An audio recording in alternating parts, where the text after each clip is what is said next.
కేంద్ర మంత్రి బండి సంజయ్ జన్మదినం సందర్భంగా నగరంలో బీజేపీ నాయకులు నీలకంఠేశ్వర ఆలయంలో ప్రత్యేక పూజలు నిర్వహించారు. ప్రభుత్వ పాఠశాలలో విద్యుత్ షాక్ తగిలి విద్యార్థినికి గాయాలయ్యాయి. సారంగపూర్లోని ఆమె నివాసానికి వెళ్లిన అర్బన్ ఎమ్మెల్యే ధన్పాల్ సూర్యనారాయణ పరామర్శించారు.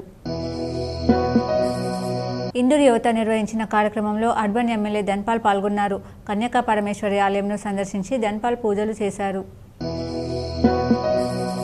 తెలంగాణ పెన్షనర్ల సమస్యలు పరిష్కరించాలని జిల్లా కలెక్టరేట్లో అదనపు కలెక్టర్ కిరణ్ కుమార్ను కలిసి రిటైర్డ్ ఉద్యోగుల సంఘం నాయకులు వినతి పత్రం అందజేశారు.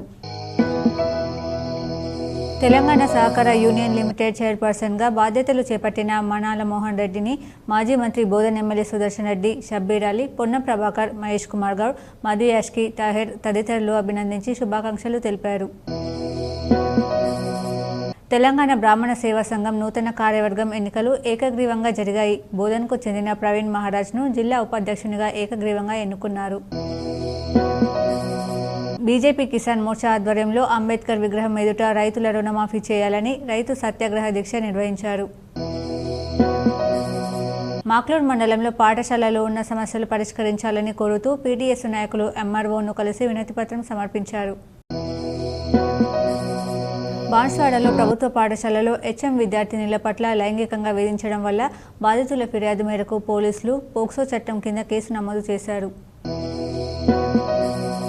వేల్పూర్ బీసీ హాస్టల్లో విద్యార్థులకు వైద్యులు ఆరోగ్య పరీక్షలు చేశారు. డాక్టర్ శరత్ చంద్ర ఆధ్వర్యంలో పరీక్షలు నిర్వహించారు.